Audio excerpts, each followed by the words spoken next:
자, 오늘은 우리 디모데전서 마지막 챕터입니다. 6장 말씀을 통해서 만족하는 마음이라는 제목과 함께 우리가 오늘 함께 좀 말씀을 나누도록 하겠습니다. 여러분이 소유한 이 재산이 얼마가 되든지 재산이 많아서 좋은 일도 있으나 많은 재산으로 인해서 오히려 불행하게 되기도 합니다. 여러분이 아시는 것처럼 성경 누가복음 12장에 보게 되면요, 13절 이하에 어떤 사람이 예수님을 찾아와서는 말하기를 부모님이 남기신 유산을 형님이 몽땅 차지하고 자신에게는 한 푼도 주지 않았으니 형에게 좀 말씀하셔서 그 유산을 좀 나에게 주게 해달라고 부탁을 합니다. 여러분, 오늘날도 이런 일들이 심심찮게 일어나는 것을 우리가 볼 수가 있습니다. 이로 인해서 부모 형제 간의 의가 상하고요, 심지어는 법정에서 소송이 벌어지기도 합니다.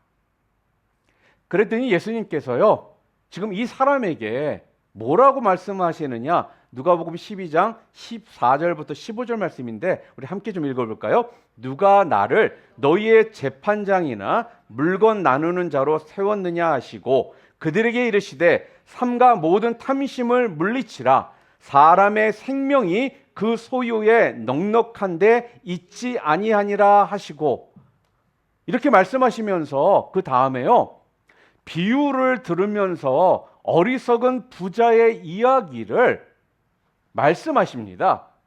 자, 부자의 이야기가 무슨 내용이냐? 16절부터 19절이죠. 함께 읽겠습니다. 또 비유로 그들에게 말하여 이르시되 한 부자가 그 밭에 소출이 풍성함에 심중에 생각하여 이르되 내가 곡식 쌓아둘 곳이 없으니 어찌할까 하고 또 이르되 내가 이렇게 하리라. 내 곡간을 헐고 더 크게 짓고 내 모든 곡식과 물건을 거기 쌓아 두리라.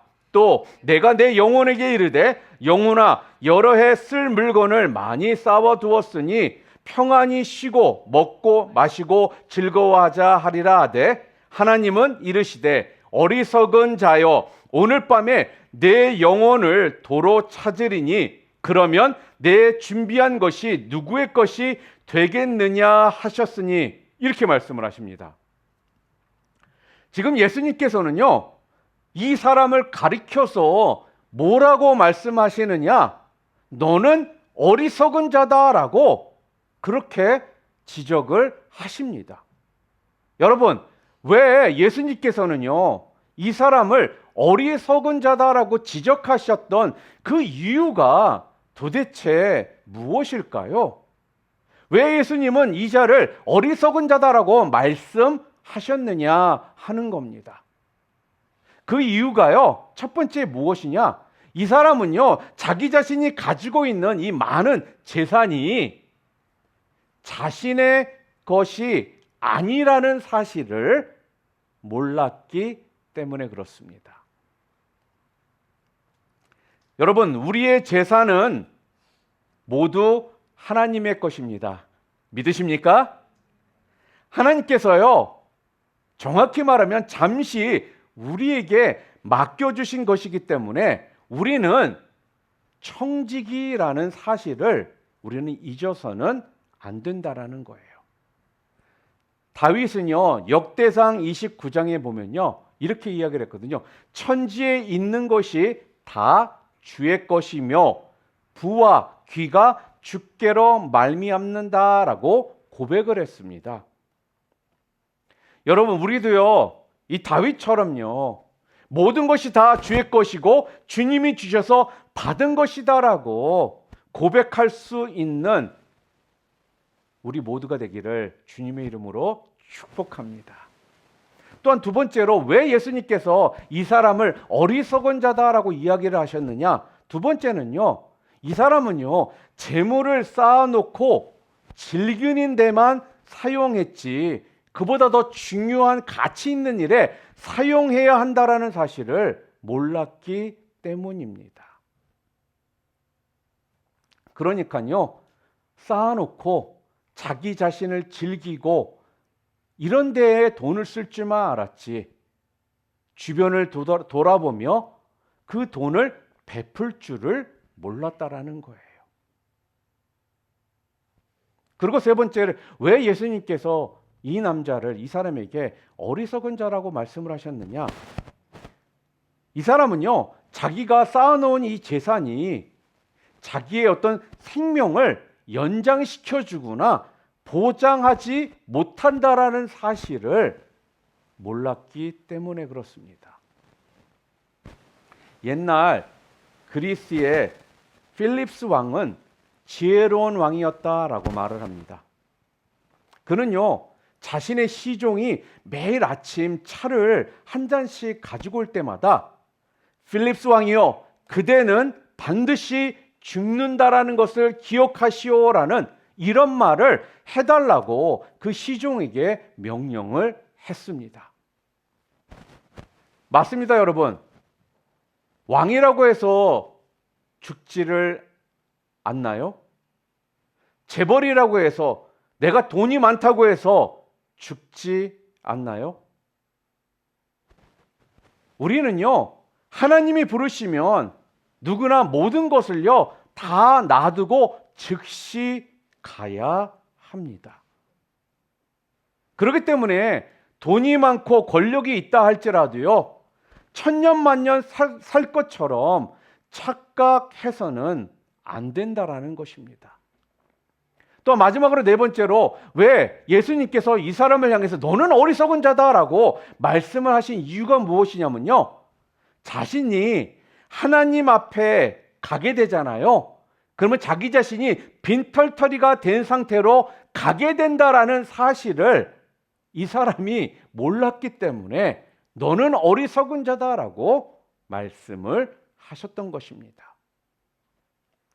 무슨 말이냐면요, 여러분, 이 세상을 떠날 때 여태까지 내가 쌓아놓은 돈을 다 가지고 갈 수 있습니까?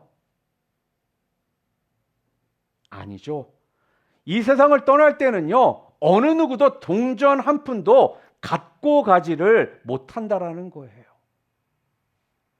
그런데 이 어리석은 부자는요, 재물을 이 땅에다가 쌓아놓고 즐기는 일에만 사용하다가 죽게 되잖아요. 그러면 자기가 죽은 후에 하나님 앞에 올라가서는 그 하늘 땅에다가 쌓아둔 것이 아무것도 없는 빈털터리가 된다라는 이 사실을 이 사람이 모르고 있기에 예수님께서 그를 향해 너는 어리석은 자다라고 말씀을 하셨다라는 겁니다. 오늘 우리가 함께 읽었던 본문 10절에 보면요, 성경에서 뭐라고 말씀하느냐, 우리들을 향해서요, 돈을 사랑하지 말라라고 말씀을 합니다. 맞아요, 여러분. 우리가 이 세상을 살아가려면 맞아요, 돈이 필요합니다. 자녀들을 키우기 위해서 돈이 필요합니다. 우리가 먹기 위해서 돈이 필요하고 일반적으로 그냥 살기 위해서 돈은 다 필요합니다. 왜냐하면 돈이 있어야지만 우리가 필요한 것도 살 수 있고요, 또한 돈이 있어야지만 해야 할 일들도 우리가 할 수가 있습니다. 자, 그럼에도 불구하고 성경에서는요, 돈을 사랑하면 안 된다라고 말씀을 합니다. 그 이유가 뭐냐면요, 돈을 사랑하는 것이 오늘 10절에서 일만 악의 뿌리가 된다라고 말씀을 하더라는 거예요. 일만 악의 뿌리라는 건요, root of all kinds of evil. 그러니까 우리가 악의 시작이 바로 돈을 사랑하는 데서부터 시작된다라는 거예요.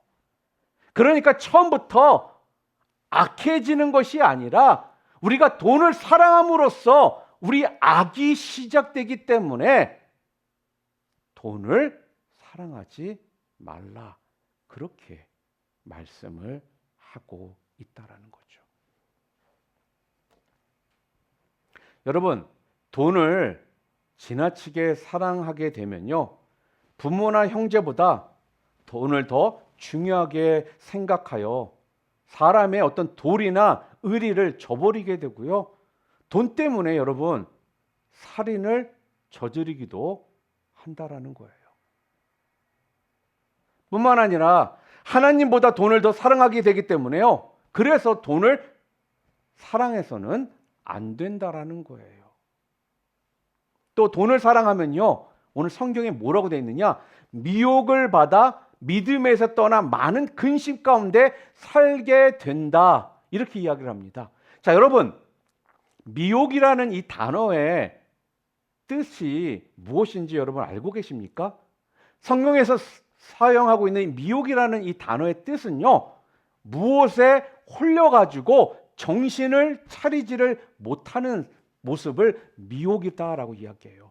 그러니까요, 처음부터 그런 것이 아니라 내가 돈을 사랑하기 시작하니까 무언가에 내가 홀려가지고요, 내가 정신을 못 차리는 거예요. 올바른 판단도 못하고 결단도 못하고요.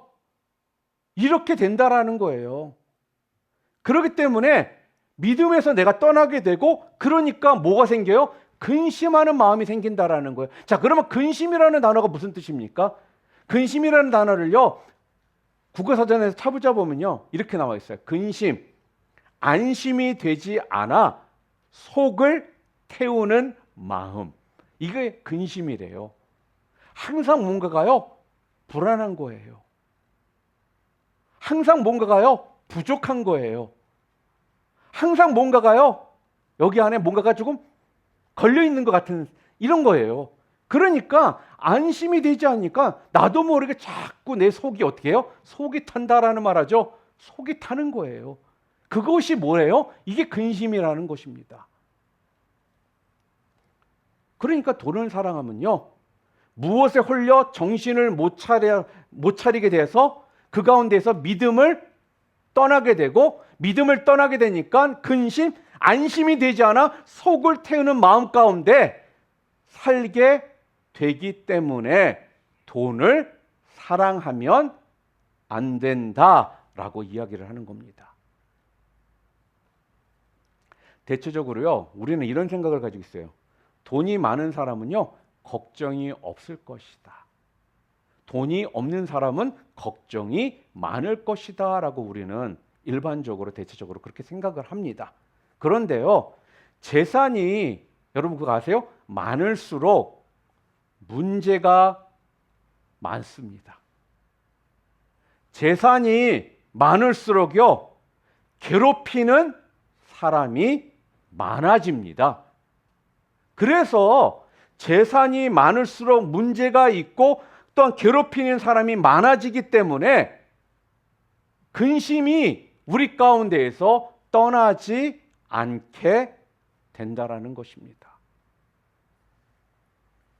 또 돈을 사랑하면요, 마음이 교만해지기가 쉽습니다. 오늘 본문 우리 17절 말씀이거든요. 우리 함께 읽어볼까요? 내가 이 세대에서 부한 자들을 명하여 마음을 높이지 말고 정함이 없는 재물에 소망을 두지 말고 오직 우리에게 모든 것을 후히 주사 누리게 하시는 하나님께 두라. 이렇게 말씀을 합니다. 이게 무슨 말이냐면요, 사람이 돈이 많아지잖아요. 그러면은 찾아오는 사람들이 많아져요. 그리고요, 아첨하는 사람들이 많아지게 됩니다. 그리고 돈이 많아지면요, 나도 모르게 세상에 이름이 알려지기도 한다라는 거예요.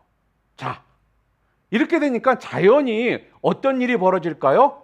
나도 모르게 내 마음이 성경 말씀처럼 높아져서 마치 내 자신이 대단한 사람이나 된 것처럼 우리가 어떻게 돼요? 착각을 하게 되며 교만한 마음을 갖기 시작한다라는 것입니다. 그러나 우리 하나님은요, 교만한 자를요, 뭐라고 얘기하시냐? 미워하신대요. 교만한 자를요, 대적하신대요. 교만한 자의 집을요, 헐어버리신다라고 말씀하더라는 거예요. 우리 잠언 15장 25절에 보면요, 이렇게 말씀하고 있죠. 여호와는 교만한 자의 집을 허시며 이렇게 말합니다. 또 돈을 사랑하면요, 마음을 하나님께 두지 않고 재물에 빼앗기게 되기 때문에 자신도 모르는 사이에요, 돈에 마음을 빼앗겨 돈의 노예가 되고 맙니다. 이야기는요 실화거든요. 미국의 메이슨이라는 분이 있습니다. 이분의 어떤 간증적인 내용이에요. 이분이요, 어떤 기회가 돼서 베네수엘라 카라카스에서요 큰 가게를 운영을 하게 되었다고 합니다. 이분의 가장 유일한 기쁨은, 가장 큰 기쁨은요, 돈을 모으는 것이었습니다. 가게의 한 귀퉁이에 거대한 이 금고를 설치해 놓고는요, 하루에 한 번씩 돈을 바라보며 아주 흡족해 합니다. 그는요, 스크루지라는 별명을 얻을 정도로요, 직원들에게 매우 인색했습니다. 그런 그가요, 크리스마스 이브에 금고에 돈을 보려고 들어갔다가요, 그만 이 금고 문이 철컥 잠겨서 금고에 갇히게 되었습니다. 다행스럽게도 이 금고는요, 구멍이 조금 뚫어져 있는 금고였기에 공기는 소통이 되었으나 안에서 밖으로는 문을 열고 나갈 수가 없었던 것입니다. 그래서 그는요, 자신이 그토록 소중히 여긴 돈과 함께 이 금고에서요 이틀 동안이나 보내게 됩니다. 여태까지 그에게는요, 이 돈이 쌓였던 이 금고가 천국이었거든요. 그런데요, 더 이상은 이 돈이 쌓인 이 금고가 그에겐 천국이 아니라 지옥이 되어 버린 것입니다. 금고에 갇힌 지 사흘째 되던 날, 출근했던 직원에 의해서 그는 가까스로 구조가 되었습니다. 그때 그는요, 이제 비로소 나는 돈의 올무에서 벗어났다. 나는 금고에서의 삶의 진리를 깨달았다. 이렇게 고백을 합니다. 그는요, 이 사건으로요, 이 돈이 행복의 필요 충분 조건이 아니라는 귀중한 사실을 깨닫게 되었다라고 고백을 했습니다. 사랑하는 성도 여러분, 이 세상에는요, 돈을 저축하여 이 재산을 무한정 늘리려는 사람들이 참으로 많습니다. 그런데요, 예수님께서는 이런 사람들에게 경고의 말씀을 하시더라는 거예요. 뭐라고 경고의 말씀을 주셨느냐? 우리 마태복음 6장 19절부터 21절입니다. 우리 함께 읽도록 하겠습니다. 너희를 위하여 보물을 땅에 쌓아두지 말라. 거기는 좀과 동록이 해하며 도둑이 구멍을 뚫고 도둑질하느니라. 오직 너희를 위하여 보물을 하늘에 쌓아두라. 거기는 좀이나 동록이 이해하지 못하며 도둑이 구멍을 뚫지도 못하고 도둑질도 못하느니라. 내 보물이 있는 그곳에는 내 마음도 있느니라. 이렇게 말씀을 하십니다. 그러니까요, 우리가 보물을 이 세상에 쌓아두잖아요. 그러면 문제가 많이 생기기 때문에 재물을 이 세상에 쌓아두는 사람은 뭐라는 거예요? 그 사람은 지혜롭지 못한 사람이라고 이야기를 하고 있습니다. 지혜롭지가 못하다는 거예요. 그런데 이런 문제가 전혀 없는 하늘에 재물을 쌓아두는 사람은 매우 지혜로운 사람이다라고 이야기를 합니다. 여러분, 빌 게이츠가 누군지 다들 아시죠? 빌 게이츠는 거대한 재벌입니다. 마이크로소프트를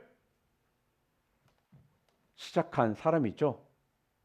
근데 이 빌 게이츠가요, 170억 불을 출연해서 자신의 아내의 이름을 딴 빌 앤드 멜란다 재단을 만들었습니다. 그리고 1998년도부터요. 자기 자신의 재산의 60%를 그 재단에 기부를 합니다. 그가 그렇게 많은 액수를 기부를 하며 가난한 자를 돕고 교육사업과 복지사업에 투자를 하게 된 이유가 있습니다. 한 번은요, 선배 기업인이 빌 게이츠를 찾아와 가지고는 이렇게 이야기를 했다고 합니다. 빌, 그렇게 많은 돈을 은행에 처박아 두는 것이야말로 자네가 돈으로 할 수 있는 가장 불행한 일이라는 것을 꼭 기억하게, 이러면서 빌 게이츠를 빌에게 충고를 했다고 합니다. 이 말을 듣는 순간요, 이 빌 게이츠는 정신이 번쩍 들었다고 합니다. 그래서 그때부터 자기 재산의 60%를 하나님이 기뻐하시는 일에 쓰기 시작했다라고 고백을 했습니다. 여러분, 우리가 성경을 보면요, 다윗은 참으로 훌륭한 왕이었지만 그에게도 성공한 일과 실패한 일이 있었습니다. 성공한 일은요, 성전 건축을 위해서 평생 재물을 모아서 바친 일입니다. 그로 인해서요, 그가 대래 가난해진 것이 아니라 더욱더 큰 축복을 그는요, 받았습니다. 자, 그러나 다윗이 실패했던 것이 무엇인 줄 아십니까? 다윗이요, 우리의 아내 밧세바에게서 태어난 아들이 누구죠? 솔로몬입니다. 이 솔로몬에게 이 왕위와 재산을 물려주었지 신앙과 좋은 습관을 물려주지를 못한 것입니다. 그래서 솔로몬은요, 하나님의 명을 어기고 이방 여인인 바로의 딸을 아내로 삼고 또 육신의 어떤 쾌락을 추구하다가 살다가 그는 망하게 되었다라는 거예요. 백화점의 왕으로 불리우는 워너 메이커는요, 기업의 이윤을 사회에 환원시킨 훌륭한 기업인으로 국민들로부터 존경을 받는 사람입니다. 어느 날 기자가요, 그에게 이렇게 물어봤다고 합니다. 당신은 어떻게 이런 사회 사업을 펼칠 수가 있었습니까? 그러자 그는 이렇게 대답을 합니다. 내 인생의 모든 가치관은 유년 시절에 거의 배웠습니다. 주일학교가 저의 교육장이었습니다. 청소년기의 신앙교육은 그만큼 중요합니다. 그렇게 이야기를 했다고 합니다. 그는요, 본인이 최신부 장관으로 있으면서도요, 교회 학교 교사로 봉사를 하기 위해서 매주 토요일 날 워싱턴에서 필라델피아까지 돌아갔다고 합니다.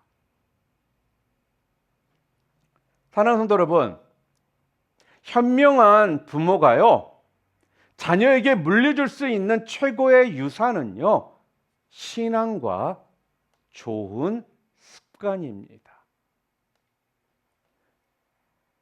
여러분 아시죠? 묘목을 곱게 키우는 건요, 쉽지만 굽은 고목을 바로잡기는 어렵습니다.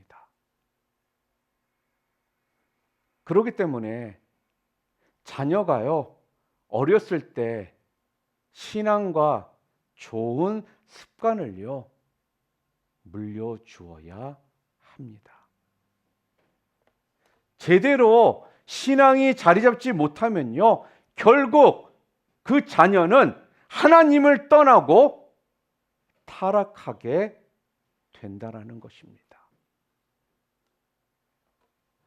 여러분이 잘 아시는 아브라함 링컨에 대한 예화는 아마 여러분들이 많이 들으셔서 알고 계실 겁니다. 아브라함 링컨은요, 인디애나주 시골에서 태어났습니다. 어린 시절에 너무나도 가난했기 때문에 그는요, 어머니로부터 글과 성경을 배웠습니다. 링컨은요, 어머니의 지식과 성품과 신앙과 사랑의 교육을 배우며 자라났습니다. 그러나 불행하게도요, 링컨이 11세 되던 해에 어머니께서 갑자기 세상을 떠나게 되었습니다. 어머니는요, 임종이 가까워오자 링컨의 손을 잡고는 이렇게 이야기를 합니다. 얘야, 나는 너를 두고 하나님 앞으로 간다. 나는 내게 좋은 집도 좋은 땅도 많은 재산도 물려주지 못했구나. 그러나 내게 이 성경책을 유일한 유산으로 주고 가니 너는 한평생 이 말씀을 보배로 삼고 재산으로 삼고 양식으로 삼아 이 교훈대로 살아가거라.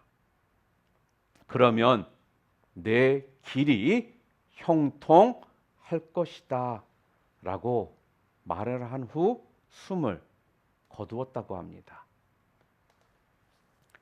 링컨은요, 어머니의 유언대로 성경을 애독하며 그 교훈대로 살려고 힘썼고 마침내 미국의 16대 대통령으로 당선이 되어서 흑인들을 노예제도로부터 해방시키는 큰 일을 해낼 수가 있었습니다. 오늘 성경에 보면 사도 바울은요, 9절에 이렇게 말합니다. 우리 함께 읽겠습니다.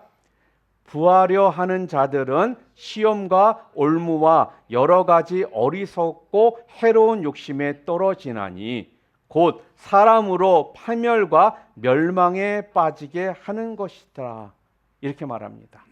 지금 이 말씀을 통해서요, 재산을 모아 부자가 되려고 애쓰는 사람들에게 어떠한 결과가 오는지를 지금 경고하고 계신다라는 거예요.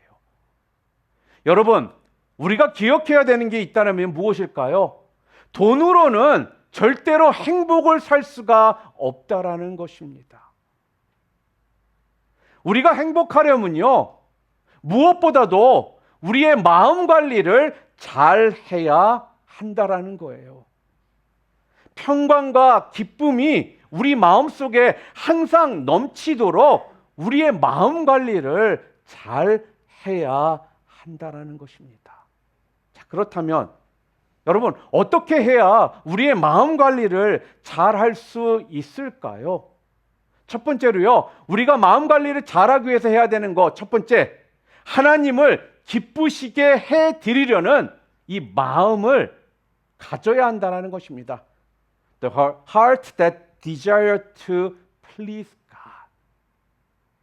하나님을 기쁘시게 해 드리려고 하는 이 마음이 우리 가운데 있어야 한다는 거예요. 여러분, 우리가 하나님을 기쁘시게 해 드리려는 이 마음만 가져도요, 그때부터 행복해집니다. 왠지 아십니까? 하나님께서요, 그거를 기뻐하시고 또한 그 모습을요, 보시고 어떻게 해요? 축복해 주시기 때문이라는 거예요. 하나님을 기쁘시게 해 드리려는 이 마음을 가진 사람은요, 어떻게 해서든지 하나님의 말씀대로 살려고 합니다. 또 하나님의 뜻대로 살려고 한다라는 거예요. 그리고 하나님의 성품을 닮아가려고 하며 하나님이 기뻐하시는 일을 하려고 합니다. 그러니까요, 11조는 물론이요, 성교비며 주님과 복음을 위해 아낌없이 바치며 가난한 사람들을 구제하며 나누며 살아가게 된다라는 거예요. 누가요? 하나님을 기쁘시게 해드리려는 이 마음을 가진 사람은. 그럴 때 우리 마음 가운데 우리의 마음이 잘 관리가 되고 진정 그 안에서 행복이 우리 가운데 오게 된다라는 것입니다. 많은 사람들이 존 락펠러는 잘들 아세요. 이 존 락펠러의 손자였던 데이빗 락펠러에 대한 이야기들은 잘 모르시거든요. 근데 이 손자였던 데이빗 락펠러가요, 어려서부터 돈 다루는 법을요, 철저히 배웠다고 합니다. 그의 아버지는요, 그에게 일주일에 25센트를 주고, 아마 지금 이 자리에 있는 우리 자녀들은 20% 가지고 뭐 해야 되나? 그 당시 20%는 지금의 아마 한 50%는 되지 않을까 싶어요. 토요일마다 또 그에게요, 금전 출납부를 조사를 해서 돈을 사용한 명목이 나쁘면 5센트를 빼앗고, 정확하게 잘 썼으면 5센트를요 보너스로 주었다고 해요. 그리고 아버지는요, 이 세 가지의 중요한 원리를 이 아들에게 제시를 했다고 합니다. 첫 번째, 10%는 꼭 하나님께 드리라. 둘째, 다른 10%는 꼭 저축을 해라. 셋째, 10%는 반드시 자선 사업을 해라 하는 것이었다고 합니다. 그는요, 고백하기를 이 훈련을 통해서 자기 자신은요, 하나님의 부요의 법칙을 배우게 되었다라고 고백을 했습니다. 또한 두 번째로요, 우리가 마음을 잘 관리하기 위해서 해야 되는 것이 무엇이냐? 두 번째는요, 분수를 지켜 가진 것에 만족할 줄 아는 마음을 가져야 합니다. A heart that remains content with what it has and lives within its means. 오늘 본문 6절과 8절 말씀 우리 함께 읽어볼까요? 함께 읽겠습니다. 그러나 자족하는 마음이 있으면 경건은 큰 이익이 되느니라. 우리가 세상에 아무것도 가지고 온 것이 없음에 또한 아무것도 가지고 가지 못하리니 우리가 먹을 것과 입을 것이 있은즉 족한 줄로 알 것이니라. 이렇게 말합니다. 여러분, 여기서 말하는 자족하는 마음은요, 쉽게 여러분의 이해를 돕기 위해서 만족하는 마음이다라고 여러분이 생각하시면 쉽습니다. 여러분, 만족하는 마음, 이 자족하는 마음은요, 언제 생기느냐? 하나님을 신뢰하는 마음을 가지고 있는 사람에게 생긴다라는 거예요. 하나님을 신뢰하면요, 이런 자족하는 마음, 만족하는 마음이 생기게 된다라는 것입니다. 미국의 유명한 목사님들 가운데 척 스미스 목사님, 아마 다들 한두 번은 다 들어보셨을 거예요. 척 스미스 목사님 하면 이 갈보리 교회를 다들 생각하시거든요. 근데 이 척 스미스 목사님이 이 갈보리 교회에 부임하셔가지고 사역하시기 전에 본인이 개척을 먼저 하셨습니다. 근데 그 개척을 할 당시에 이 목사님께서 개척하다가 빚을 지시게 된 거예요. 그래서 그는요, 이 빚의 목록을 앞에 놓고 하나님께 간절히 기도를 했습니다. 기도가 끝나자마자요, 절친한 부자 친구로부터 전화가 온 것입니다. 근데 이 친구가요, 이렇게 얘기하는 거예요. 약간의 돈을 너에게 붙일 테니 필요한 곳에 쓰라고 이렇게 이야기를 하더라는 겁니다.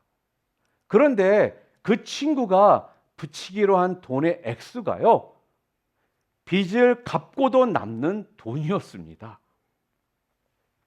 그래서 척 스미스 목사님은요, 너무나도 기쁜 나머지 부인을 끌어안고 덩실덩실 춤을 추었습니다. 그때 갑자기요, 그의 마음속으로부터 스미스야, 내가 왜 덩실덩실 춤을 추느냐라고 하는 하나님의 음성이 들리더라는 겁니다.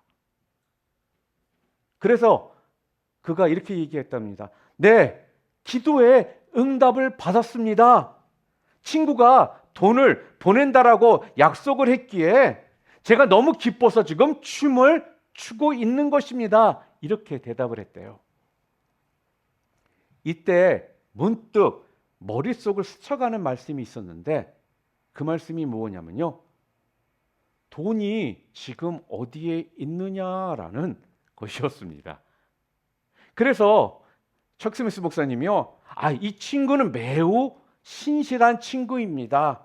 저는요, 이 친구를 믿습니다. 이렇게 대답을 했다고 합니다. 그때 하나님께서요, 자, 그렇다면 너는 내가 너와 함께하고 너를 도와주고 인도할 것이라고 약속을 했는데 그 일을 위해서 감사해 보았느냐? 그리고 춤을 춰본 적이 있느냐? 이렇게 말씀을 하시더라는 거예요.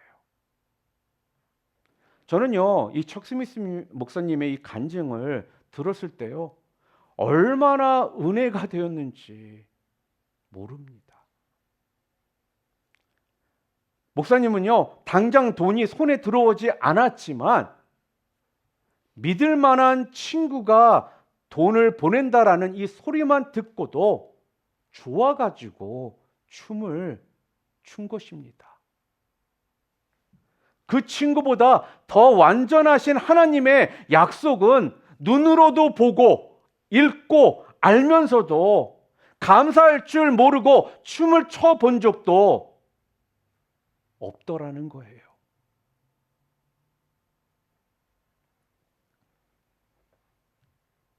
여러분, 우리도 마찬가지 아닌가요? 사랑하는 성도 여러분, 여러분은 정말 얼마나 하나님을 신뢰하십니까? 또 하나님의 말씀을 얼마나 신뢰하십니까? 여러분들은 하나님을 신뢰해서 감사하며 덩실덩실 춤을 추신 적이 있으십니까?